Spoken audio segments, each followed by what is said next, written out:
कैफ 8 आज के लेक्चर का आगाज करते हैं। Lecture number 30। जिन्होंने असाइनमेंट नहीं की बैठने की कोशिश ना करें, खड़े रहें। कल कहा था ना असाइनमेंट करके आनी है। हाँ कोई बात नहीं, नजर ना आए उनको, कोई मसला नहीं है, आपने खड़े रहना। 30 डिस्कशन करेंगे केस स्टडीज की। केस स्टडी चैप्टर हमारा कंप्लीट हो चुका है। केस स्टडीज की डिस्कशन करने जा रहे हैं। कल 2 केस स्टडीज की डिस्कशन कर ली थी। डिस्कशन के दौरान में कुछ टिप्स भी आपको मैं बताता रहा हूँ, आइंदा भी इसी तरह होगा, टिप्स बताता रहूंगा। एग्जाम पॉइंट ऑफ व्यू जो है मैं आपने नोट करते रहना उनको, क्योंकि वो टिप्स आपको कहीं पे नहीं मिलेगी, ना किताब में ना नोट्स में, किसी जगह पे नहीं मिलेगी, उनको आपने नोट करते रहना है। ये भाई आपने 5 मिनट के अंदर असाइनमेंट सारी कर ली, अभी तो थोड़ी देर पहले आप खड़े थे, तो बैठ क्यों गए? बैठ जाए। अब आज वाली असाइनमेंट भी करनी है और कल वाली असाइनमेंट भी करके आनी है, ठीक है? चलिए, पेज अभी डिस्ट्रीब्यूट कर रहा है। अभी वो से पूछ के गया है, भंग पी के सोए थे, अभी पूछ के गया है। कल भी डिस्ट्रीब्यूशन किया, कल भी यही मानल गया है, पेज नहीं मिला। आज भी मेरे सामने यहाँ पे तलब के गया है। दे यार, इसको भी दे यार। भाई नहीं भी है ना, नहीं भी है तो पिक्चर ले ले, इसके पास है ना नोट्स, इसके पास है ना, मोबाइल निकाल अपना पिक्चर ले, तेरे पास भी आ जाएंगे नोट, सारी जिंदगी के लिए आ जाएंगे।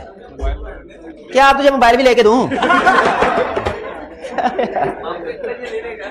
चलिए क्वेश्चन की तरफ आते हैं। क्वेश्चन सबसे पहले क्या करना है हमने? सबसे पहले क्या केस स्टडी में सबसे पहले क्या करना है? बोले केस स्टडी में सबसे पहले क्या करना है? रिक्वायरमेंट। जो असाइनमेंट नहीं करके मैं शक्लें नोट कर लिया, उनको नहीं छोड़ना मैंने। रिक्वायरमेंट।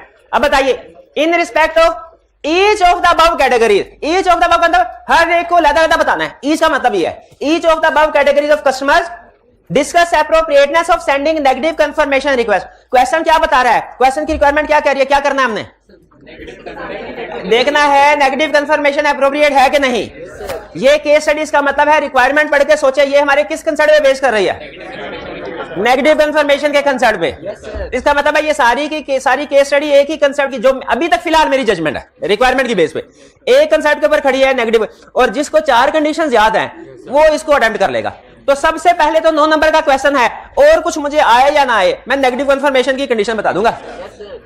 नेगेटिव कंफर्मेशन की कंडीशन क्या है? Population consist of large number of small balances, risk is low, और low exception rate is expected, और it is not aware of any circumstances that confirming party will disregard request. चलिए, question को पढ़ के आप भी इस नतीजे पे पहुंच गए हैं कि इसमें हमने बताना है नेगेटिव कंफर्मेशन एप्रोप्रिएट है कि नहीं है। आगे चलते हैं, पढ़ते हैं, देखते हैं शायद क्वेश्चन में कुछ और भी चीज हो, लेकिन हमारा रिक्वायरमेंट नेगेटिव कंफर्मेशन कह रही है।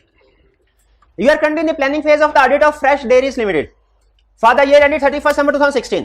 Information available to you in respect of company's data includes following. ये information है। ये उसने डेटा की क्लासेस बनाई है, distributors, wholesaler, restaurant, individual customers.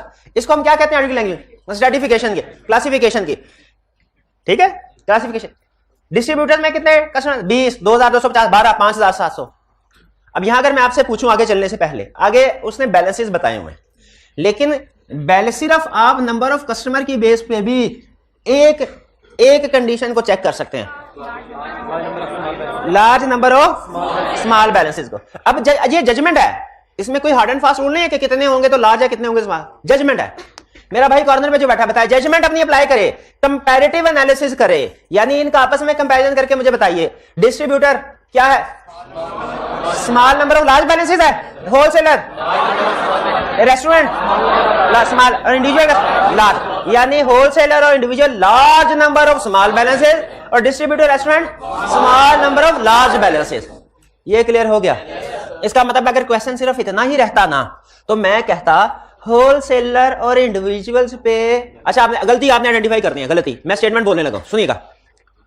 Wholesaler, अगर क्वेश्चन सिर्फ इतना ही होता, और वो हमें पॉजिटिव नेगेटिव कंफर्मेशन वैल्यू करेंगे, होलसेलर और इंडिविजुअल पे पॉजिटिव कंफर्मेशन सेंड करेंगे, डिस्ट्रीब्यूटर और रेस्टोरेंट्स पे नेगेटिव कंफर्मेशन। गलत। फिर सुने, बिल्कुल ठीक है, अब सुने।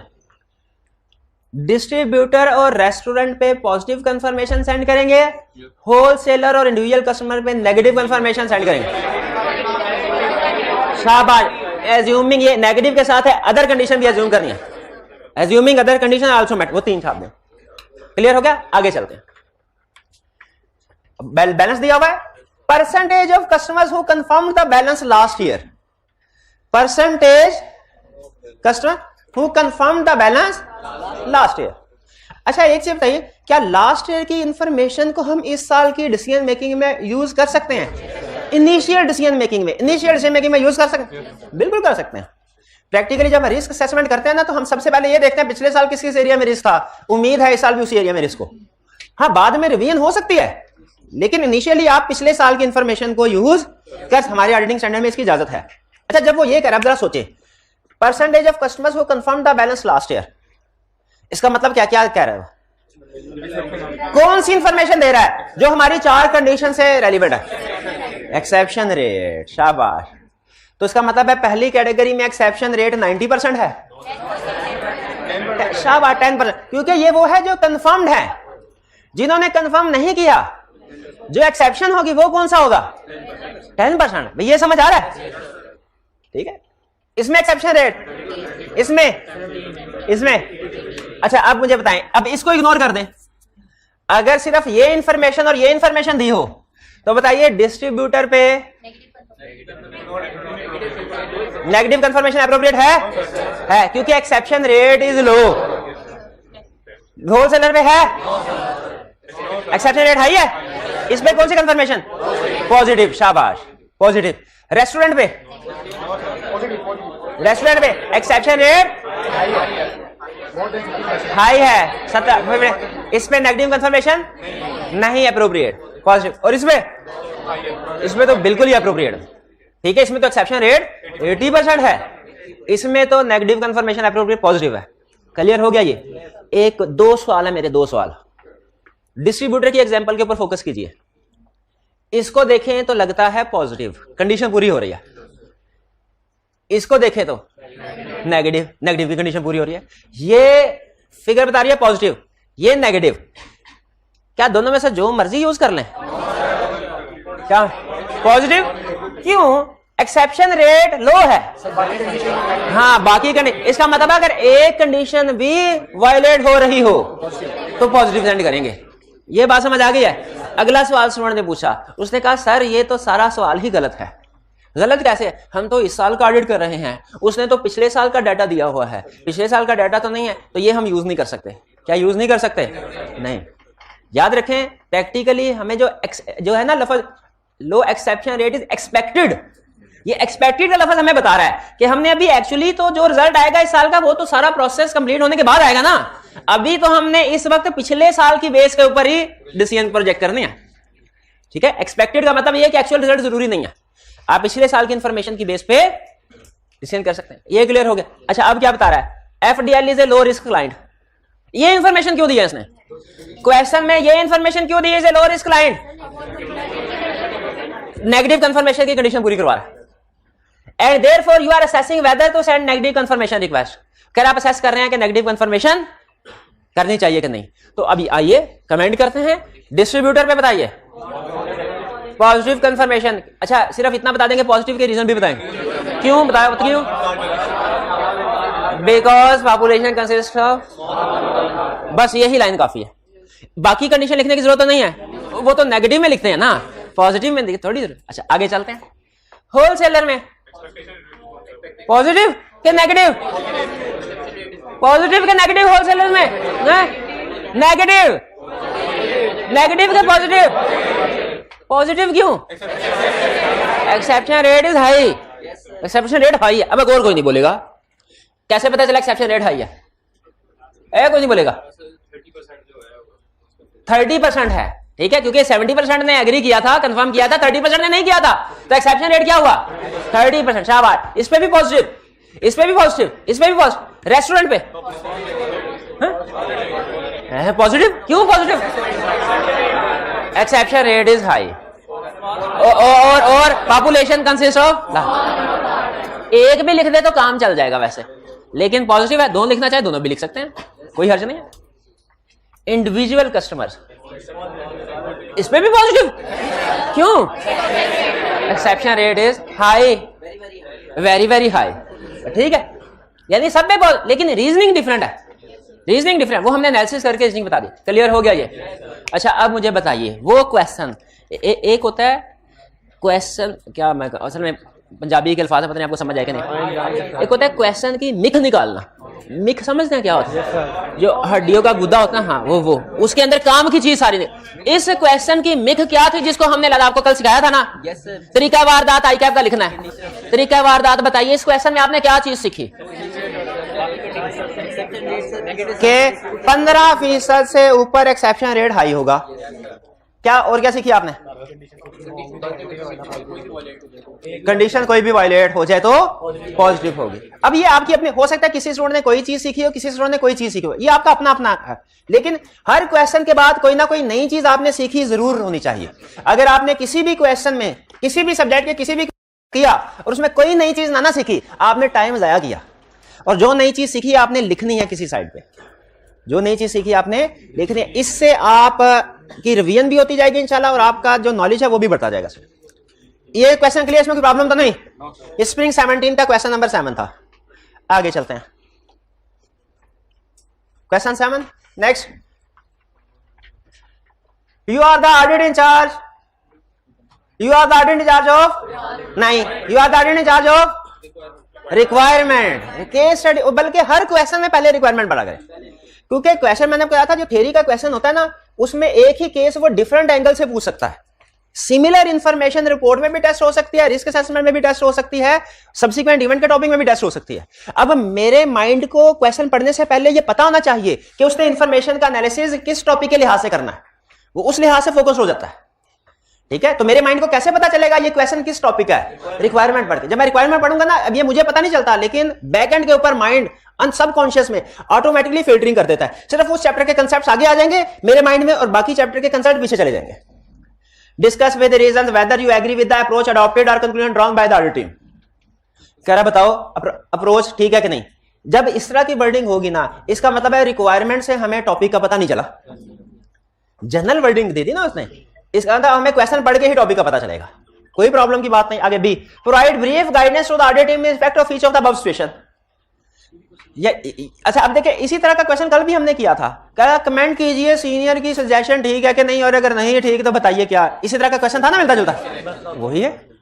इसका मतलब है हमने 1 और 2 दो पार्ट्स हैं, दोनों पार्ट्स में ये बताना है अप्रोच ठीक है कि नहीं, और दूसरी गाइडेंस देनी है। But you are the audit in charge of Rihan limited for the year ended 31 December 2015। इसको अंडरलाइन कर लीजिए ईयर एंड को। ये डेट्स हमारे पेपर में अहम होंगी। डेट्स हमारे आपको तक इंटरनल ऑडिट भी और सब्सिक्वेंट इवेंट में भी, सब्सिक्वेंट इवेंट में नहीं पढ़ाएगा, लेकिन डेट्स अहम होंगी। While reviewing the working paper and discussion with audit team you have noted the following. आपने इसे नोट की क्या? Audit team did not send balance confirmation request for amounts below ₹100,000 because according to the client lot of efforts were required. Client reasoning दे रहा है, because के बाद reasoning, lot of efforts were required to follow the customer and the balances were also not material. Client ने दो justification दी हैं जिसकी वजह से हमारी टीम ने फैसला किया कि कंफर्मेशन सेंड नहीं करेंगे। बताइए फैसला ठीक किया? कंफर्मेशन सेंड होनी चाहिए थी। पहले तरतीब से ऊपर हेडिंग दे दे 1 की, जैसे इसको ऐसे भी कर सकते हैं 1 और नीचे ए और बी, और इसको ऐसे भी कर सकते हैं ऊपर ए नीचे 1 और 2। लॉजिकल क्या वाला? ये वाला। पहला इशू उसको दोनों कंप्लीट डिस्कस करें, फिर दूसरे इशू पे जाए, फिर उसको डिस्कस करें।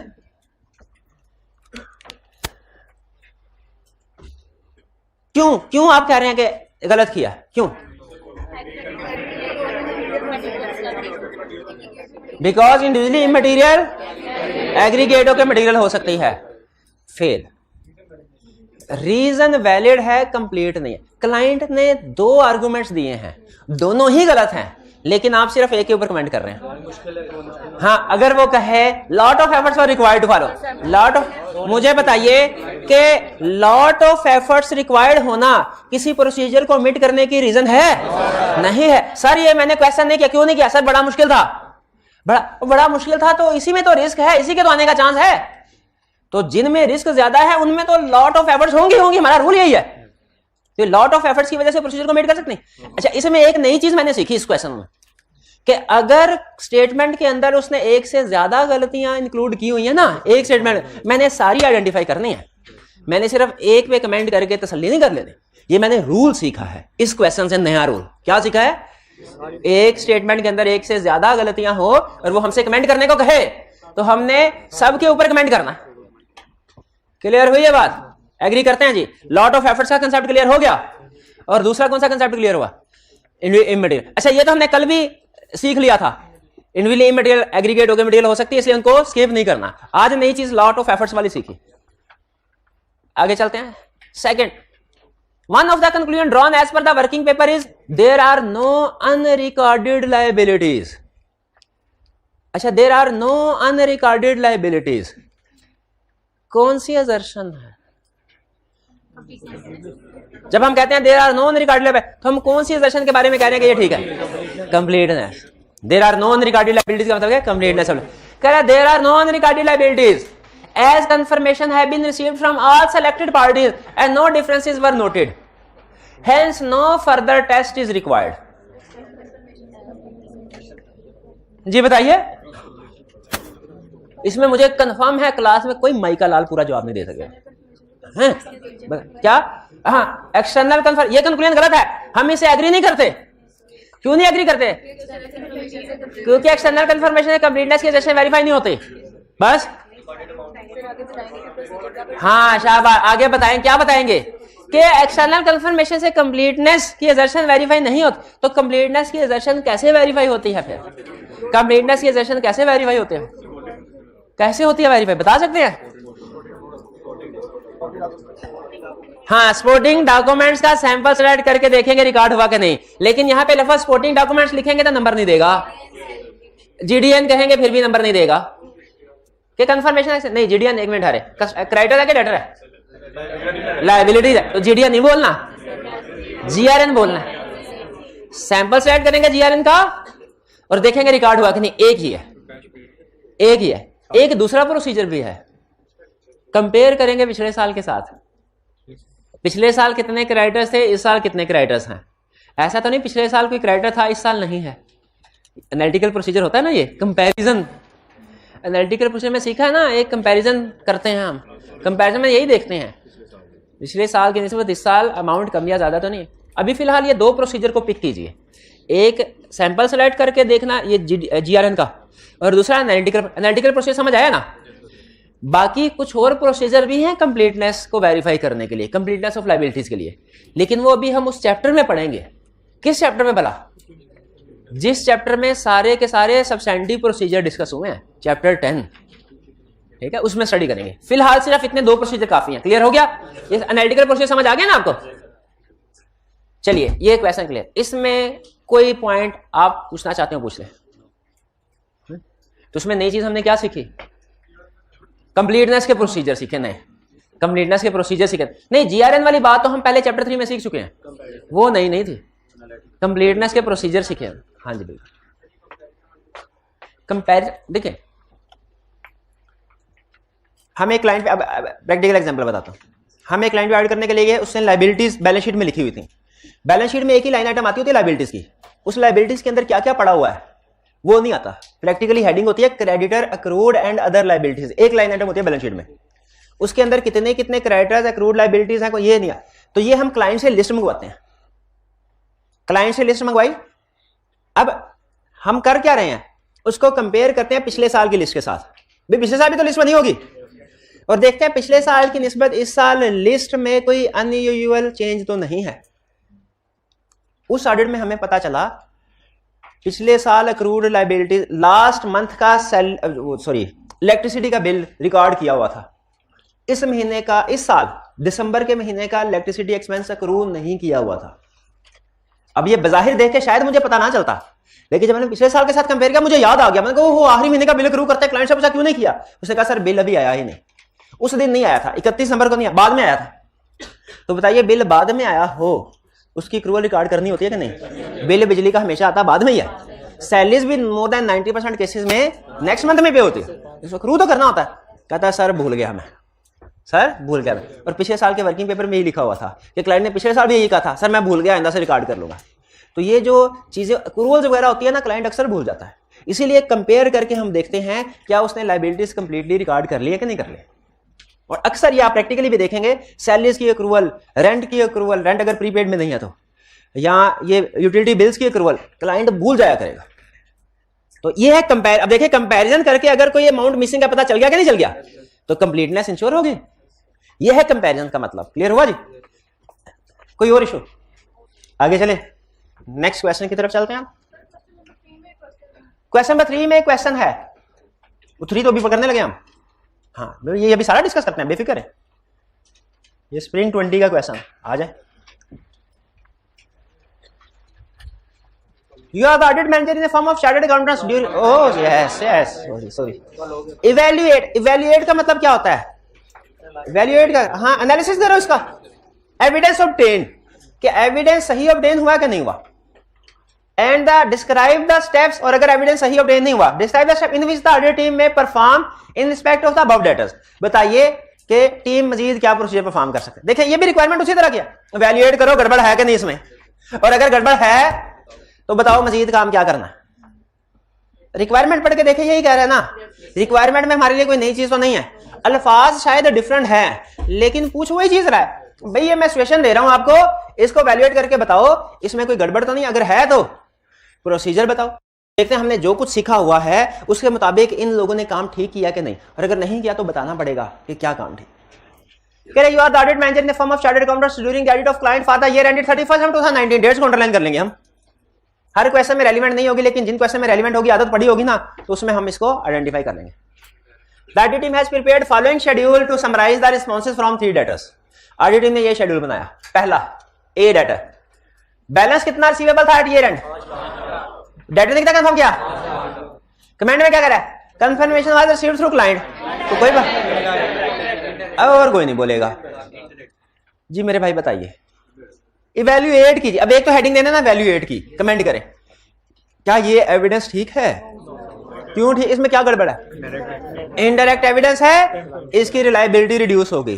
क्यों? क्योंकि क्लाइंट के हाथ लग जाए, क्लाइंट इसमें टेम्परिंग कर सकता है। टेम्परिंग का मतलब समझ ना, गड़बड़ करना है पे, या और कोई लफ्ज आप इस्तेमाल कर लें, फॉर्जरी, डॉक्यूमेंट्स की फॉर्जरी, टेम्परिंग से, चलो ठीक है। अब बताइए क्या मजीद प्रोसीजर की परफॉर्म करने चाहिए, मजीद प्रोसीजर परफॉर्म करने चाहिए, क्या करना चाहिए हमें प्यारे भाई, क्या करना चाहिए हमें, और कोई नहीं बोलेगा। किसको किससे रिक्वेस्ट करनी चाहिए, ऑडिटर को किससे रिक्वेस्ट करनी चाहिए, कंफर्मिंग पार्टी से। शाबाश, क्या कि हमें डायरेक्ट भेजे रिप्लाई, और अगर कंफर्मिंग पार्टी डायरेक्ट रिप्लाई नहीं भेजती, ये नॉन रिस्पॉन्स होगा और हम अल्टरनेटिव प्रोसीजर से एविडेंस लेंगे। अब मेरा अगला क्वेश्चन सबसे अहम, एग्जाम में ना इस तरह के छोटे छोटे मसले तंग करते हैं। अगला क्वेश्चन सबसे अहम इस कैटेगरी, क्या मुझे वो अल्टरनेटिव प्रोसीजर का सिर्फ जिक्र कर देना चाहिए कि 1 2 3 करके वो अल्टरनेटिव प्रोसीजर मेंशन भी करने चाहिए? ये मार्क्स फैसला करें, मार्क्स फैसला करते हैं और अगली रिक्वायरमेंट्स भी फैसला करती है।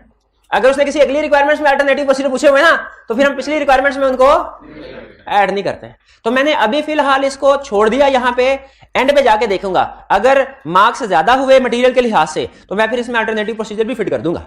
अभी फिलहाल नहीं मैं कर रहा, ठीक है। अभी मैंने एक इसको वैल्यूएट करवा दिया और दूसरा इसके ऊपर बता दिया उसे क्या करना चाहिए, रिक्वेस्ट, और अगर नहीं आता तो अल्टरनेटिव, ठीक है। चलिए, अच्छा ये चीज तो हमने सीखी हुई है, हमारे लिए नई चीज तो नहीं है। इस क्वेश्चन में किसी केस स्टडी में प्रैक्टिस किया था अब देखिए कंसेप्ट वही है, लेकिन क्वेश्चन में टेस्टिंग रिपीट भी कर सकता। बी 8 लाख बैलेंस था, कंफर्म भी 8 लाख किया। कौन से कह रहा है, confirmation was received after many follow-ups with the client. कोई बात नहीं, सुस्त बंदा लग रहा है, जल्दी इसने पहली दफा जवाब नहीं दिया, 2-3 दफा। However, the audit team have come to know that confirming party had not received the confirmation request. क्या मतलब, एक मिनट ठहरे, अजीब सी बात कर गया। वो कह रहा है कि कंफर्मिंग पार्टी को कंफर्मेशन रिसीव नहीं हुई थी, ऊपर कह रहा है कंफर्मेशन रिसीव कर दी क्लाइंट से। तो जब कंफर्मिंग पार्टी ने कंफर्मेशन नहीं भेजी तो हमें जवाब कहां से आ गया, क्योंकि हम क्लाइंट को फॉलोअप कर रहे, भाई वो डेटर जवाब नहीं दे रहा, उससे फोन करके बोल ना जवाब दे दे। भाईजान डेटर जवाब नहीं दे रहा, फोन करके बोले ना। कभी सीएफओ से कहा, कभी सीईओ से कहा, तंग आ तो उन्होंने कहा ये ले जवाब, ये ले जवाब। तो मुझे बताइए इसमें कोई प्रॉब्लम है? क्या प्रॉब्लम है इसमें? एक नहीं 2 प्रॉब्लम्स हैं, और ये भाई मुझे बताएंगे। हाँ जी, इसमें दो प्रॉब्लम्स क्या हैं? दो प्रॉब्लम्स क्या हैं? फ्रॉड हो सकता है, रिस्क ऑफ फ्रॉड है। किस वजह से? क्योंकि क्लाइंट, ये हमें जो कंफर्मेशन क्लाइंट ने दी है वो जेन्युइन सोर्स से नहीं है, वो फेक है। क्लाइंट ने हमें फेक एविडेंस दिया। क्लाइंट अगर हमें फेक एविडेंस दे, वो रिस्क ऑफ फ्रॉड है कि नहीं? अच्छा, आप एग्री करते हैं ना ये फेक है? कैसे पता चला फेक है? उसका पार्टी ने दिया ही नहीं, मैनेजमेंट ने दे दिया। हाँ, दूसरा इशू क्या है? एक और इशू भी है, क्या भला? कि डेटर से रिप्लाई नहीं आया। डेटर से रिप्लाई नहीं आया, ये एक अलग इशू है। मैनेजमेंट ने हमें गलत जवाब दिया, ये एक अलग इशू है। ठीक है, तो पहले तो हम उस डेटर को अप्रोच करने की कोशिश करेंगे, ठीक है, और उससे एविडेंस ऑब्टेन करने की कोशिश करेंगे। अगर एविडेंस मिल गया तो ये वाला हिस्सा ठीक है। अगर इससे एविडेंस नहीं मिलता, ये रिप्लाई फिर भी नहीं करता हमारे अप्रोच करने के बावजूद भी, तो फिर ये अल्टरनेटिव प्रोसीजर से एविडेंस लेने की कोशिश करेंगे। ये हिस्सा अलग है। इवन अगर ये डेटर हमें बैलेंस कंफर्म कर भी देना, तो अब भी बात यहां पे खत्म नहीं होगी। ये पॉइंट समझे खास तौर पे। क्यों? क्योंकि मैनेजमेंट हमें जाली एविडेंस देने की कोशिश कर चुकी है और इससे रिस्क ऑफ फ्रॉड हमारा इंक्रीज हो गया। क्योंकि याद रखिए, फ्रॉड के बारे में रिसर्च ये कहती है, फ्रॉड करने वाला कभी एक फ्रॉड नहीं करते, बहुत से फ्रॉड ये होते हैं। तो मैनेजमेंट अगर यहां पे हमारे साथ 2 नंबर एविडेंस हमें देने की कोशिश कर रही है ना, तो कंफर्म है किसी दूसरे एरिया में भी उसने 2 नंबर एविडेंस दिया होगा या देने की कोशिश करेंगे। इंटेग्रिटी पे डाउट, तो इसका मतलब है बी में एक इशू नहीं है। क्या ये हमने कंसेप्ट सीखा हुआ है पहले आईकैप का तरीका वारदात कि एक सिचुएशन के अंदर एक से ज्यादा इशू हो सकते हैं? क्या आईकैप का ये तरीकाकार हमने सीखा है? अच्छा, अब मुझे बताइए कितने स्टूडेंट्स ने ये कहीं ना कहीं लिखा है ये बात कि एक स्टेटमेंट के अंदर या एक पार्ट के अंदर मल्टीपल इश्यूज भी हो सकते हैं? मल्टीपल, शाबाश। ये सिर्फ 20% स्टूडेंट्स ने लिखा है, 80% ने नहीं लिखा, और उनको ये भूल जाएगा। चीज बार बार जहन से गुजरती रहे ना, तो आपका माइंड अलर्ट हो जाता है कि मैंने इन चीज को चेक करना है। जो लिख रहे हैं वो सीख रहे हैं, जो नहीं लिख रहे सिर्फ देख रहे हैं, वो सिर्फ क्वेश्चन को सॉल्व कर रहे हैं। वो इस काबिल तो होंगे आईकैप में कि अगर ये इसी तरह का क्वेश्चन आ गया तो उसको अटेम्प्ट कर लें, लेकिन अगर घुमा के क्वेश्चन आ गया उसको अटेम्प्ट नहीं कर सकेंगे। ठीक है, यहां पे क्लास में अगर 100 स्टूडेंट बैठे हुए ना, तो कुछ स्टूडेंट इस माइंडसेट के साथ बैठे हुए हैं, क्वेश्चन सॉल्व करना है, और कुछ इस माइंडसेट के साथ बैठे हुए, इसके अंदर जो कंसेप्ट है वो सीखने हैं। जो सीखने के लिए बैठे हुए ना, वो नोट भी कर रहे हैं चीजें, वो क्वेश्चन का सोल्यूशन नहीं नोट कर रहे हैं, वो ये रूल नोट कर रहे हैं, आईकैप का तरीका वारदात नोट कर रहे हैं। आगे चले भैया, क्लियर होगा इसमें दोनों इश्यूज? एक मिनट हरी, ये डेटर सी बी है इसमें।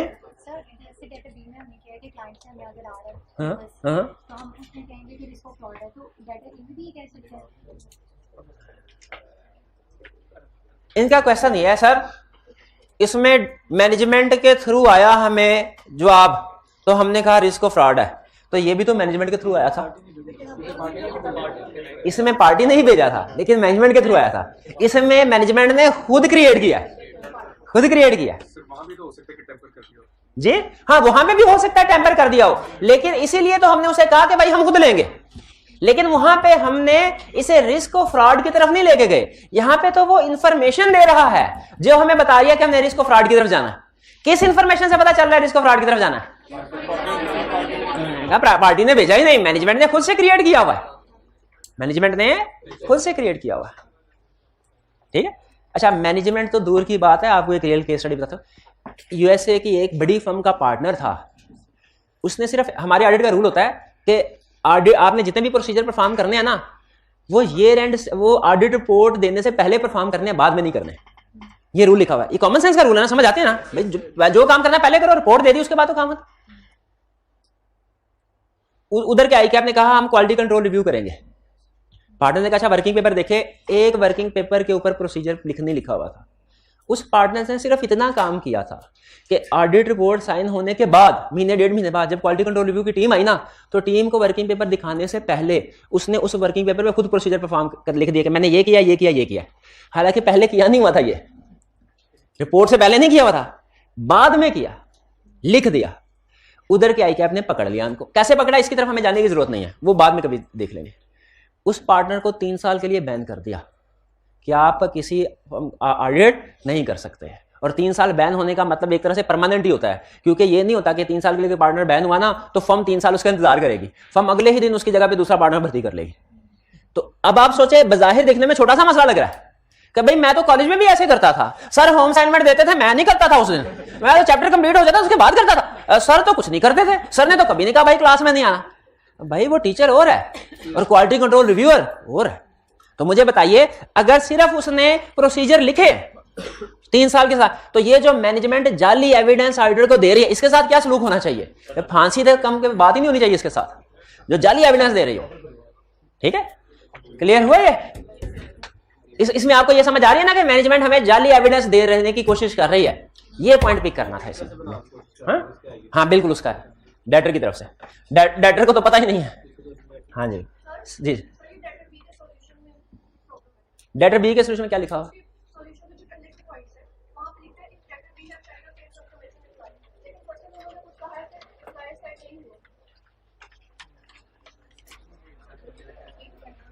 हाँ, रिक्वेस्ट में कह रहा है नहीं हमने रिक्वेस्ट सेंड की है, जवाब नहीं मिला, जवाब नहीं मिला। रिक्वेस्ट तो सेंड किया हमने, हमें उसका जवाब नहीं मिला। अगर रिक्वेस्ट ना सेंड की होती फिर तो ये कहानी सारी बनती ना जी। अगर उस कंफर्मिंग पार्टी से जवाब ना आए तो देखिए इस पार्ट के ना 2 हिस्से हैं, एक है मैनेजमेंट की इंटेग्रिटी और दूसरा है डेटर का कंफर्मेशन का एविडेंस। इधर जो मर्जी, ये दोनों इंडिपेंडेंट इश्यूज है। अगर इधर इवन कंफर्मेशन आ भी जाए ना डेटर के पास तो भी हमें ये वाला एविडेंस मिल गया, लेकिन याद रखें मैनेजमेंट की इंटेग्रिटी स्टिल डाउटफुल है, स्टिल डाउटफुल है। ठीक है, क्योंकि उसने कोशिश की।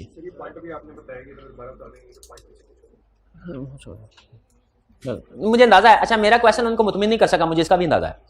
ठीक है, और आपने जो चीज पूछी थी मैंने उसको आंसर नहीं किया, मुझे ये भी पता है। आप बेफिक्र हैं, आप ये ना समझे कि सर ने पता ही नहीं चला मैंने क्या कहा, लेकिन वो ज्यादा क्लास के लिए रेलिवेंट नहीं है, इसलिए मैं उस तरफ नहीं लेके गया। क्लास के बाद आप पूछ लीजिएगा, मैं इंशाल्लाह आपको बता दूंगा। सी 500,000 है balance at year end, balance confirm 150,000, consignment of ₹500,000 were shipped on 27 December, but goods of ₹3.5 lakh were return subsequent to year end. ये गुड्स रिटर्न क्यों हुई होगी? गुड्स रिटर्न क्यों हुई होगी? क्वालिटी इशू होगा, डिफेक्टिव इन्वेंट्री होगी। तो डिफेक्टिव इन्वेंट्री एडजस्टिंग इवेंट होता है ना। अच्छा 1 मिनट हारे, आप मुझे गलत बढ़ा रहे हैं काउंटिंग। मैंने तो काउंटिंग में ये सीखा था जो जिस साल की ट्रांजैक्शन है उसी साल में रिकॉर्ड होती है। तो ये तो ईयर एंड के बाद यानी 2020 में रिटर्न हो रही है सेल, और आप मुझे कह रहे हैं 2019 में इसको इन्वेंट्री को इंक्लूड कर दूं बैलेंस शीट में। अच्छा ये एडजस्टिंग इवेंट है, इस वजह से, यानी एडजस्टिंग इवेंट ऐसे इवेंट होते हैं जो साल के बाद होंगे लेकिन उन्हें पिछले साल में रिकॉर्ड कर दें। की बात है, ये सही कह रहे हैं। चलिए ठीक है, मान लिया डिफेक्टिव इन्वेंट्री है। ठीक है, डिफेक्टिव इन्वेंट्री। अब देखिएगा, अब इसमें भाईजान कैसे मुझे गलत जवाब देते हैं। आप बताइए इसमें इश्यूज क्या है, इश्यू बताएं। डिफेक्टिव इन्वेंट्री रिटर्न हो गया, ठीक है, होना क्या चाहिए? अब रिवर्सल रिकॉर्ड करनी है। किसकी रिवर्सल मेरे भाई? ये भी तो सॉल्यूशन में लिखो, किसकी रिवर्सल? हाँ, सेल्स की है, सेल्स की रिवर्सल होगी और डेटर, हाँ भी सेल के साथ डेटर तो इंटरलिंक्ड है ना, सेल और डेटर रिवर्स होंगे, ये कह रहे हैं। ठीक कह रहे हैं, ठीक कह रहे हैं। लेकिन सेल रिटर्न तो अगले साल हो रही है, ये एडजस्टिंग इवेंट इसलिए पिछले साल कर रहे हैं। इसका मतलब है सेल की थी, सेल रिटर्न हो जाएगी। क्लियर हो गया? और कोई नहीं बोलेगा क्लियर हो गया?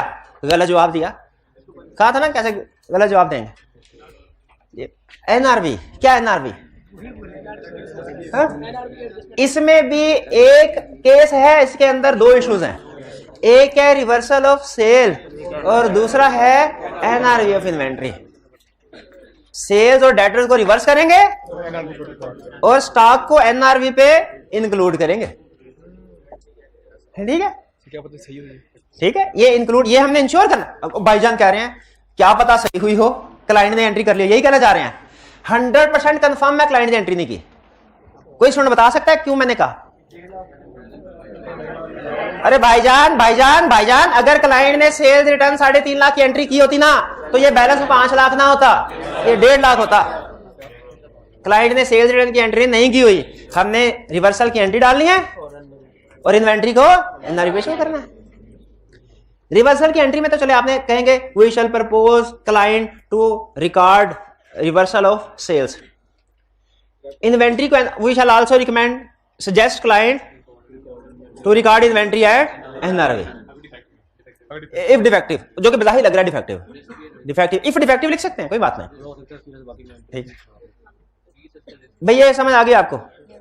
अच्छा, अब अगेन जिस तरह यहां पे था ना इशू कि अगर जवाब नहीं आता तो क्या करेंगे, अल्टरनेटिव प्रोसीजर परफॉर्म कर। और मैंने आपसे एक सवाल पूछा था, क्या मैं सिर्फ अल्टरनेटिव प्रोसीजर लिख दूं कि वो प्रोसीजर 1 2 3 करके बताऊं, रेफर कर दूं कि बताऊं? आपने कहा था सरेंडर पे जाके मार्क्स देके डिसाइड करें। उसी तरह मैं आपसे अगला सवाल पूछ रहा हूं, इसमें क्या मैं सिर्फ ये लिख दूं कि sales should be reverse and inventory should be return down to NRV, कि इन्वेंट्री की एनआरवी कैसे कैलकुलेट होगी उसके प्रोसीजर भी लिखने चाहिए?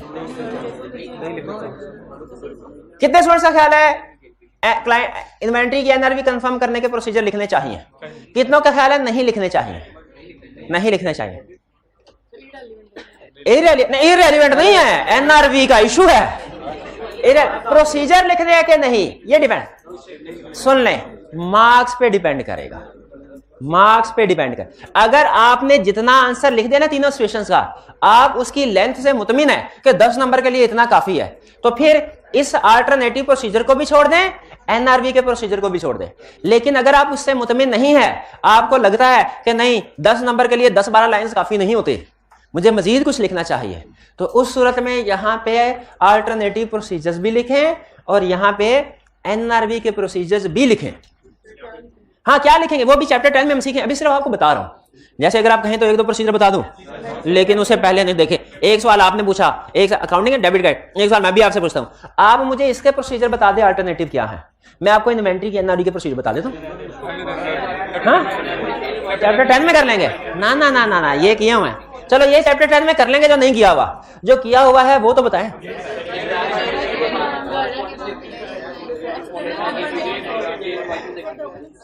एक्सटर्नल कंफर्मेशन सेंड करेंगे, सुभान अल्लाह सुभान अल्लाह। एक्सटर्नल कंफर्मेशन के जवाब तो नहीं मिला, उसी की वजह से तो अल्टरनेटिव प्रोसीजर परफॉर्म कर रहे हैं, ऐसे ना किया करें। Cash received after year and, account statement, dispatch document, बिल्कुल ठीक है, बिल्कुल ठीक है। अब सुन ले एनआरवी की कुछ प्रोसीजर अगर आप लिखना चाहें, जो कि मैं अगर हूं ना पेपर में तो मैं लिख दिया करूं, मैं लिख दिया। अच्छा, आपको एक हमारे टॉपिक में, हमारे ऑडिट में ना एक टॉपिक है रिस्क असेसमेंट, जो हमें बताता है कि हम डिफरेंट इंफॉर्मेशन से कैसे रिस्क आइडेंटिफाई कर सकते हैं। मैं आपको एक स्टेटमेंट देने लगा हूं, आपने मुझे बताना है इसमें कोई रिस्क है कि नहीं। सर ऑडिट का पेपर बहुत आसान था, पता नहीं मैं क्यों फेल हुआ हूं। मैंने तो पेपर के टाइम से आधा घंटा पहले ही पेपर कंप्लीट कर लिया था, इतना आसान पेपर था, आधा घंटा पहले ही कंप्लीट कर लिया था। बताइए रिस्क है कि नहीं? क्या रिस्क है? पेपर कंप्लीट नहीं किया। आप एक्सपेक्ट करते हैं कि आई कैप आपको ऐसा पेपर देगा जो 3 घंटे या 2 घंटे में कंप्लीट हो जाता हो? भाई पेपर की टेस्टिंग बनाने में बड़े स्टेप्स होते हैं नॉर्मली। हाँ लगता है क्या, वो किस वजह से? इसी वजह से उस स्टूडेंट ने मोस्ट, मुझे कंफर्म नहीं है लेकिन मेरा ख्याल है इसमें सिर्फ अल्टरनेटिव प्रोसीजर लिख के आ गया होगा, 1 2 3 नहीं लिखे होंगे। इसमें सिर्फ उसने लिखा होगा स्टॉक इन्वेंटरी पे एनआरवी पे राइट डाउन करना चाहिए, एनआरवी के प्रोसीजर नहीं लिखे होंगे। देखिए मैं आपको टाइप ऑफ एरर बता रहा हूं, मे भी इस क्वेश्चन में रिक्वायर्ड ना हो ये प्रोसीजर, मे भी, लेकिन आपको बता रहा हूं कि इस तरह आपने सोचना है। और मुझे ये लगता है इस क्वेश्चन के लिए ये प्रोसीजर कम है, मुझे इसमें अल्टरनेटिव का भी जिक्र कर देना चाहिए और इसमें एनआरवी का भी जिक्र कर देना चाहिए।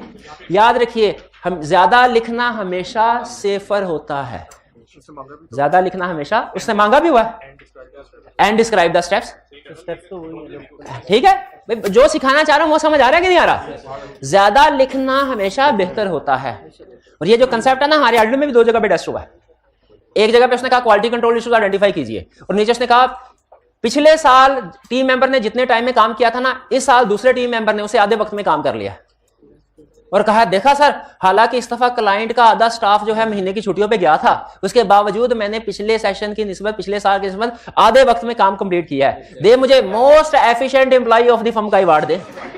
इसे देंगे अवार्ड मोस्ट एफिशिएंट एम्प्लॉय। इसमें क्या रिस्क है? प्रोसीजर ही सारे परफॉर्म नहीं किए, प्रोसीजर ही सारे परफॉर्म नहीं किए। तो आइंदा जब कभी आपको कोई बताए, कोई आपसे ये कहे यार पेपर इतना आसान था, मैंने तो आधा घंटा पहले ही खत्म कर दिया था, इतना आसान पेपर था, तो फिर क्या कि उसने कुछ इस तरह के जो हिडन प्रोसीजर हैं, जो देखिए आईकैप को ये चाहिए कि क्लैरिटी के साथ बताया करे, लेकिन आईकैप नहीं बताता। आईकैप कहता है आप खुद आइडेंटिफाई करें कि इस सिचुएशन से रिलेटेड कौन कौन से प्रोसीजर हो सकते हैं, खुद से बताएं। तो आइंदा से इस तरह सोचेंगे, आगे चलते हैं जी। हाँ एनआरवी के प्रोसीजर आ गए, शाबाश। एनआरवी के प्रोसीजर, एनआरवी क्या है? Estimated selling price. तो मैं देखूंगा ये इन्वेंट्री लास्ट टाइम कितने में बिकी, ये इन्वेंट्री या ये रेंट के बाद ये इन्वेंट्री भाई वापस आ गई है, ताकि क़यामत तो नहीं रखी होगी, किसी ना किसी को भेज, ये रेंट पे ये बाद ये इन्वेंट्री कितने में बिकी, इसकी सेल प्राइस। सुनिएगा गौर से, जिस तरह ये रेंट के बाद डेटर से कलेक्शन हमें ये कंफर्म करती है कि डेटर से कितनी रिकवरी एक्सपेक्टेड है, प्रोविजन फॉर बैड डेट कितनी होनी चाहिए, उसी तरह ये रेंट के बाद इन्वेंट्री जिस प्राइस पे सेल होती है वो इस बात का एविडेंस होता है कि इसकी एनआरवी क्या है। एनआरवी की डेफिनेशन क्या? Estimated selling price. अगर आपको एस्टिमेटेड की बजाय एक्चुअल सेलिंग प्राइस दे दी जाए तो और बेहतर है। तो इसकी इन्वेंट्री की एक्चुअल सेलिंग प्राइस जो है वो देख लेंगे किस प्राइस पे बिकी है ये इन्वेंट्री, ठीक है। फिर इसके अलावा अगर सिर्फ एक चीज और बता रहा हूं, अगर इन्वेंट्री कुछ ऐसी है जो कि कंप्लेक्स नेचर की है, अभी बिकी नहीं, तो किसी एक्सपर्ट को भी इंगेज कर सकते हैं। हाँ लेकिन बहरहाल अभी सिर्फ एक प्रोसीजर आपको दे रहा हूं, क्या? सेल प्राइस इसकी, जो आसानी से समझ आ जाए। इसकी इन्वेंट्री की एनआरवी कैसे कंफर्म होगी? Actual sale price. बाकी मजीद प्रोसीजर लेकिन चैप्टर 10 में पढ़ेंगे। हाँ बाकी इन्वेंट्री को वो डिटेल और है, लेकिन वो मैं अभी आपको उस तरफ नहीं लेके जाना चाह रहा, वो हम इस चैप्टर से निकल के दूसरे चैप्टर में घुस जाएंगे, अभी उधर नहीं, अभी सिर्फ आपको हल्की सी झलक देखना चाहता हूं। अब आपको इसका मतलब है ये पता चल गया कि हम जब चैप्टर 10 में जाएंगे ना, तो इन्वेंट्री की एनआरवी के प्रोसीजर उधर लिखे हुए हैं, वो हमने पढ़ने हैं, ठीक है। एनआरवी कैलकुलेट कैसे करनी है, ये काम क्या मैनेजमेंट का नहीं है? यस मैनेजमेंट का है। हम क्यों बता रहे हैं? तो उस मैनेजमेंट ने काम सही किया है कि नहीं, ये चेक करना हमारा काम नहीं है। ये देखेंगे नहीं, आप ही का सवाल दूसरे वर्ड से पूछ रहा हूं। इन्वेंट्री काउंट करना किसका काम है? तो हम क्यों देखते हैं ये सही किया है कि नहीं, ये तो हम ही ने देखना है ना। फाइनेंशियल स्टेटमेंट बनाना किसका काम है? तो हम क्यों चेक कर रहे हैं? चेक करने के लिए कि सही बनाई है कि नहीं बनाई। एनआरवी बिल्कुल मैनेजमेंट का काम है कैलकुलेट कर, लेकिन सही कैलकुलेट की तो इसका मतलब हमें भी आनी चाहिए ना एनआरवी कैलकुलेट करना, हम चेक करेंगे जी। सी वाले में वीकनेस इंटरनल कंट्रोल नहीं आ सकता। हाँ ये देखें, ये डिपेंड करता है। अगर तो ये इन्वेंट्री ये रेंट से पहले आ चुकी होती ना, फिर हम कहते हैं कि ये वीकनेस इंटरनल। उन स्टूडेंट का क्वेश्चन ये है कि सर क्या सी में वीकनेस इंटरनल कंट्रोल लिख सकते हैं? मैं कहता हूं नहीं लिख सकते। क्यों? अगर ये इन्वेंट्री ये रेंट से पहले आई होती और उसने रिकॉर्ड ना की होती, फिर वीकनेस इंटरनल कंट्रोल होती। ये इन्वेंट्री आई ही ये रेंट के बाद, ये रेंट के बाद, तो जाहिर है ये रेंट के बाद है तो सोचा उसने रिकॉर्ड नहीं की होगी जी। हाँ शाबाश शाबाश शाबाश शाबाश। उन्होंने कहा कि गुड्स आप कह रहे हैं, उसने रीजन तो बताया नहीं, डिफेक्टिव होने की वजह से रिटर्न हुई है, किसी और रीजन की वजह से भी तो हो सकती है। हो सकता है क्लाइंट को हमने कलर कोई और भेज दिया हो, उसको पसंद नहीं आया, इस वजह से उसने रिटर्न कर, बिल्कुल पॉसिबल है, बिल्कुल पॉसिबल है। अच्छा मुझे आप बताइए, मैं देखना चाहता हूं आपके अंदर का ऑडिटर जिंदा है कि मर गया। मैं एक सवाल पूछना चाहता हूं, एक क्लर्क नई गाड़ी पे आया, हो सकता है लॉटरी लगी हो सकता है उसने कमेटी डाली हो वो निकली हो सकता है वो घर कंस्ट्रक्ट करवा रहा था उसमें सोने की देख निकली हो, ये भी हो सकता है उसका कोई अमीर रिश्तेदार मरा है उसको अपना वाली वारिस बना गया जायदाद उसके साथ, ये भी हो सकता है उसने फ्रॉड किया। हमारा स्केप्टिसिज्म क्या कहता है? फ्रॉड किया। ठीक है, इसलिए हमने जब चीजें साइलेंट होती है ना, हम नेगेटिव, स्केप्टिसिज्म इसी चीज का नाम है, आपने नेगेटिव साइड पे सोचना है। ठीक है, वो आपने क्लासिक एग्जांपल सीखी होगी ना, ग्लास आधा भरा है कि आधा खाली है। जो ऑप्टिमिस्ट होता है वो कहता है ग्लास आधा भरा है, जो पेसिमिस्ट होता है कहता है ग्लास आधा खाली है। जो ऑडिटर है वो क्या हमेशा कहेगा? आधा खाली। ठीक है, हमने हमेशा नेगेटिव साइड पे सोचना है। ठीक है, हाँ जी।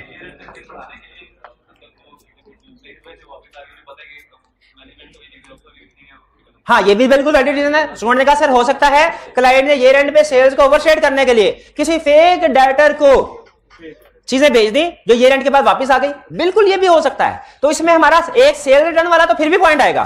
इस सूरत में इन्वेंट्री शायद एनआरवी पे नहीं आएगी, लेकिन चूंकि हमें नहीं पता, क्वेश्चन में उसने ये नहीं बताया, हमें नहीं पता, तो इसलिए हम एनआरवी के प्रोसीजर इस क्वेश्चन में लिखेंगे। अच्छा मुझे बताइए, अगर आप समझ रहे हैं, अगर आप क्वेश्चन सॉल्व नहीं कर रहे, ऑडिट को सीख रहे हैं, तो मुझे बताइए भाई का क्वेश्चन मैं आगे लेके चलता हूं। अगर वो ये कहे कि ये इन्वेंट्री ईयर एंड के बाद रिटर्न हो गई थी और आगे लिखे कि पता यह चला था सीएफओ को टारगेट अचीव करने पे बोनस मिलना था, इस टारगेट को अचीव करने के लिए उसने सेल्स को ओवरशेड किया और ये सेल रिकॉर्ड की, तो फिर हम सेल रिवर्स करते, सेल रिवर्सल वाली बात करते कि नहीं करते?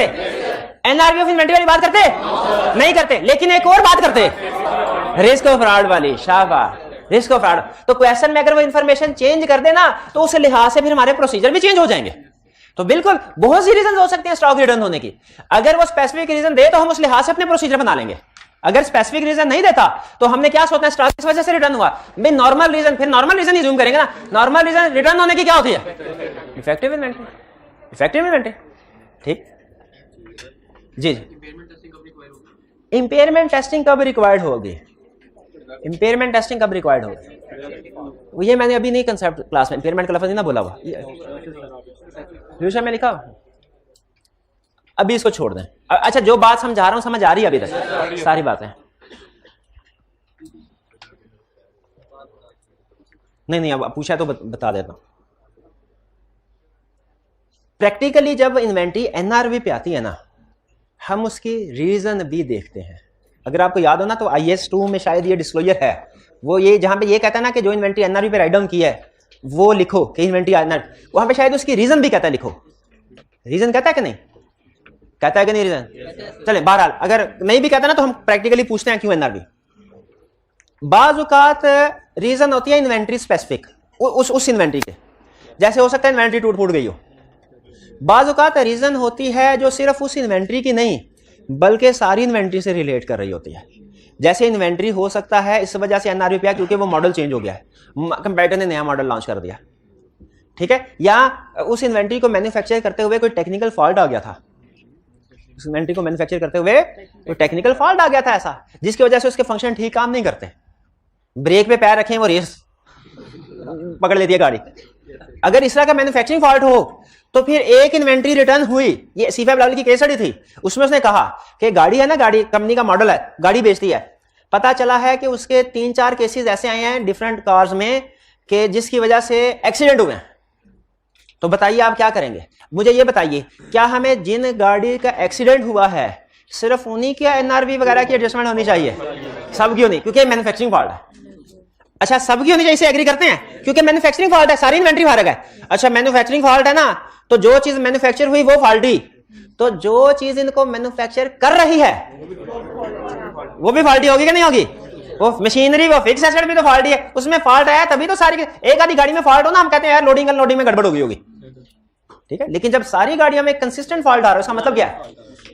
मशीनरी में, उसके मैन्युफैक्चरिंग प्लांट में फॉल्ट है, उस सूरत में फिर हम प्लांट को इंपेयरमेंट पे रिकॉर्ड करेंगे, ठीक है। जब इन्वेंट्री की एनआरवी पे आने की रीजन ऐसी हो जो जनरल हो उसमें करेंगे। इसमें कर सकते हैं क्योंकि उसे बताया नहीं हुआ कि एनआरवी पे आने की रीजन क्या है, ठीक है। इंपेयरमेंट की बात भी कर सकते हैं एक लाइन में, सिर्फ प्रोसीजर लिखने की जरूरत नहीं। बड़ा इशू इसमें इन्वेंट्री, एनआरवी ऑफ इन्वेंट्री का है। क्लियर हुई है बात? आगे चलते हैं। अच्छा ये एक ही तरह के क्वेश्चन नहीं आ रहे, एक ही तरह का फॉर्मेट लग रहा है इसका मतलब, लेकिन इसमें एडजस्टमेंट डिफरेंट होगी। अकाउंटिंग में तो एक ही तरह के फॉर्मेट के क्वेश्चन आते हैं, फाइनल अकाउंट के 2 क्वेश्चन करने के बाद तीसरा आता है तो सर को कहते हैं सर बस कर दें, ये तो हमने इस तरह के क्वेश्चन किए हुए हैं, कहते हैं नहीं ना, कहते हैं क्योंकि उसके अंदर एडजस्टमेंट्स आती हैं। नहीं, होमवर्क दे दें जैसे आप बड़ा करके बैठे हैं होमवर्क। हमने एक क्वेश्चन के अंदर हर इशू आइडेंटिफाई करना है। यस, हर इशू आइडेंटिफाई करना है। हमारा स्टूडेंट, मैं आपको एक बात बता दूं, तजर्बे, जो मेरे तजर्बे की बात है, हमारा स्टूडेंट इस वजह से फेल नहीं हो रहा कि उसने ऑडिट नहीं पढ़ा होता, याद सारे करते हैं। ये जो नॉन सीरियस स्टूडेंट होते हैं ना, वो शुरू में AFC में, ये PRC में या कैप 1 2 3 में फिल्टर आउट हो जाते हैं, ये आपका क्या लेवल का आखिरी सब। इधर सारे स्टूडेंट सीरियस बैठे हैं, सारे पढ़ते हैं, ठीक है, याद सारे करते हैं। फेल होने की रीजन ये नहीं होती कि उनका सब्जेक्ट का नॉलेज वीक होता है। बाज़ औक़ात ये चशमदीद गवाह हूं, बाज़ औक़ात फेल होने वाले का नॉलेज ज्यादा होता है, पास होने वाले का नॉलेज कम होता है, चशमदीद गवाह हूं इसका। लेकिन उसके बावजूद भी नहीं पास हुए होंगे ना उनके सब्जेक्ट, उन्होंने कहा ठीक है, उसके बावजूद भी याद रखें नॉलेज ज्यादा ना फेल क्यों हो जाता है, वो सिचुएशन का कंप्लीट एनालिसिस नहीं कर पाता। एक इशू सामने आता है, हमारे स्टूडेंट ना सिंपल रखा होता है रूल, क्या, एक एडजस्टमेंट, अकाउंटिंग में ऐसे होता है शायद, एक लाइन है उसमें एक ही एडजस्टमेंट होगी, एक लाइन दूसरी लाइन है उसमें दूसरी एडजस्टमेंट होगी। इसमें ऐसे नहीं होता, इसमें सम टाइम किसी लाइन में कोई एडजस्टमेंट कोई इशू नहीं होता, और सम टाइम एक लाइन में मल्टीपल इश्यूज होते हैं। स्टूडेंट एक इशू आइडेंटिफाई कर लेता है और फिर ये सोचता ही नहीं कि इसमें दूसरा इशू भी हो सकता है कि नहीं हो सकता। मोस्ट ऑफ द टाइम नहीं होगा इशू, 60-70% केसेस में एक लाइन में एक इशू होगा, लेकिन 20-30% टाइम में मल्टीपल इश्यूज होते हैं सोल्यूशन में। आप ये सोचने की आदत डालें कि इस लाइन में, इस पार्ट में कोई और इशू भी तो नहीं है, और अगर कोई और इशू है उसको भी डिस्कस करना है, उसको भी डिस्कस करना है। ये बड़ी अहम चीज आज के लेक्चर में सबसे अहम टिप आपको एग्जाम पॉइंट ऑफ व्यू से ये बताइए कि सोचना शुरू करें कि इसमें क्या कोई दूसरा इशू भी तो नहीं है इन्वॉल्व, और 20-30% केसेस में मल्टीपल इश्यूज होते हैं। Describe the steps which the audit team may perform in respect of each of the above debtors. Describe the steps बताएंगे ना, प्रोसीजर बताएंगे ना। 5 नंबर, ओहो 5 नंबर है, 4 इशू। इसका मतलब है ज्यादा डिटेल में नहीं घुसना हमने, ज्यादा डिटेल में कैसे पता चला ज्यादा डिटेल में नहीं, नंबर 5 है तो अब जल्दी से आप भी बताते जाए। You are the audit manager in the firm of chartered accountants during the audit of client for the year ended 31 December 2018. Audit team has prepared the following schedule to summarize response from the debtors. अभी थोड़ी देर पहले इसी तरह की बात नहीं पड़ी। Debtor count balance 5 lakh, balance confirm 5 lakh, no explanation. तो ठीक है, एक्सप्लेनेशन चाहिए भी किसको, बैलेंस है यही तो हम चाहते थे, एग्री हो गया। अच्छा, एक स्टूडेंट ने कल क्वेश्चन पूछा, पता नहीं क्लास में था, क्लास के बाद पूछा, सर नेगेटिव कंफर्मेशन सेंड की, उसका जवाब आया यस वी एग्री। क्या करना है, नेगेटिव में रिक्वायर्ड नहीं करते हम, लेकिन अगर क्लाइंट ने भेज दिया तो क्या जुर्म कर दिया, नहीं, तुम्हें भी कोई इशू नहीं है, ठीक है। वो ना भेजता फिर भी ओके था, ओके का भेज दिया मेहरबानी, फिर भी ठीक है, लेकिन अगर भेजता उसमें कहता ये फर्क है, फिर इशू होता। तो नेगेटिव कंफर्मेशन का अगर जवाब आ गया है और वो एग्री कर रहा है तो परेशान नहीं होना, हमने मांगा नहीं था लेकिन उसने दे दिया, मेहरबान, मसला तो कोई नहीं आया ना सामने। अच्छा, तो इसमें भी okay. CD balance 8 lakh, confirm कैसे, ओहो कोई गड़बड़ लग रही। Consignment of 1 lakh was shift on 31 December and sheet by customer on 1 January. Timing difference है, लेकिन एक चीज हमने लाजमी चेक करनी है जो कंफर्म करेगी टाइमिंग डिफरेंस है कि नहीं। 1 मिनट, कैश, शाबाश शाबाश, कैश वाला कौन था, शाबाश शाबाश, कैश वाला कौन था, कैश वाला। क्या चेक करेंगे, ये एंड के बाद कैश नहीं हुआ कि नहीं, गलत, कैश का तो उसमें चक्कर ही कोई नहीं, वो कैश भेज ही नहीं रहा, चीजें भेज रहा है। कंसाइनमेंट ऑफ 1 लाख, चीजें भेज रहा है, कैश तो भेज नहीं रहा, शाबाश या गुड डिस्पैच नोट पे क्या देखेंगे, डेट। अच्छा बताइए, क्या डेट होगी तो मिस स्टेटमेंट है और क्या डेट होगी तो मिस स्टेटमेंट नहीं है। ये रेंट से पहले की डेट होगी मिस, टाइमिंग डिफरेंस है, और अगर ये रेंट के बाद गुड डिस्पैच हुई है। क्लाइंट अक्सर ये करता है, पुराने जमाने का जो सादा क्लाइंट होता था ना, उसने जब फाइनेंशियल स्टेटमेंट को मिसस्टेट करना था ना, फेक एंट्री पास करता था, डेबिट डेबिट सेल्स क्रेडिट, ये फौरन पकड़ा जाता था, क्योंकि हमारी ऑडिट में लिखा हुआ है कि ये रेंट के ऊपर जो बड़ी बड़ी ट्रांजैक्शन को जरूर चेक करो, पकड़ा जाता था। अब का क्लाइंट फेक ट्रांजैक्शन रिकॉर्ड नहीं करता, ट्रांजैक्शन जगह हाँ अगली की पहले कर देगा और पहले वाली आगे ले जाएगा, अगले साल के इनकम इस साल रिकॉर्ड कर लेगा और इस साल के एक्सपेंसेस, इसको कहते हैं कट ऑफ एरर। और इस तरह के एरर्स के लिए कट ऑफ प्रोसीजर दुनिया में आया, जिसमें हम यही देखते हैं कि रेलिवेंट ईयर में रिकॉर्डिंग होनी चाहिए। भाई ये क्लियर हो गया, टाइमिंग डिफरेंस।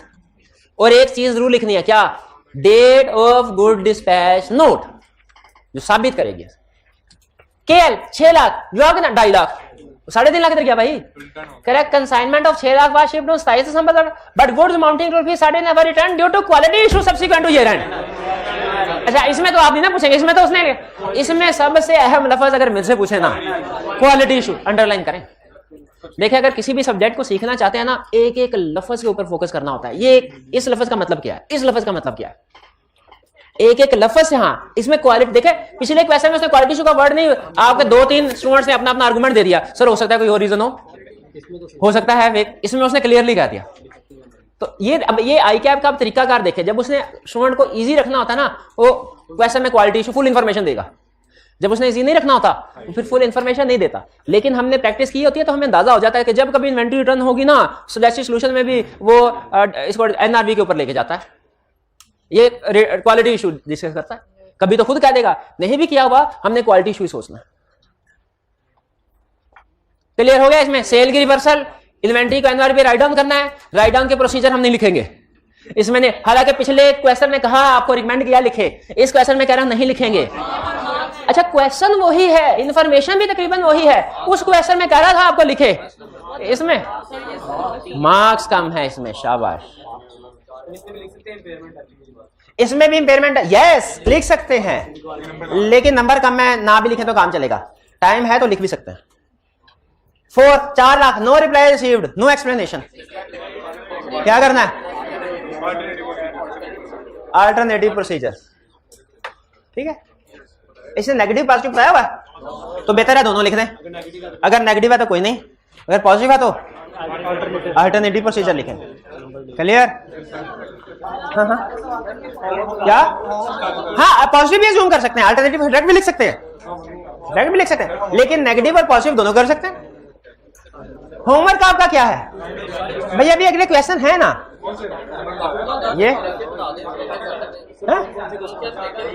अच्छा चले, कल क्वेश्चन नंबर 8 और क्वेश्चन नंबर 1 ये आपकी होम असाइनमेंट है।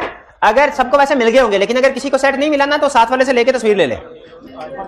अगर किसी के पास प्रैक्टिस सेट नहीं पहुंचा, वो अल्टरनेटिव प्रोसीजर परफॉर्म करके एविडेंस ले ले, हाँ, वरना कल हम जिम्मेदार नहीं होंगे।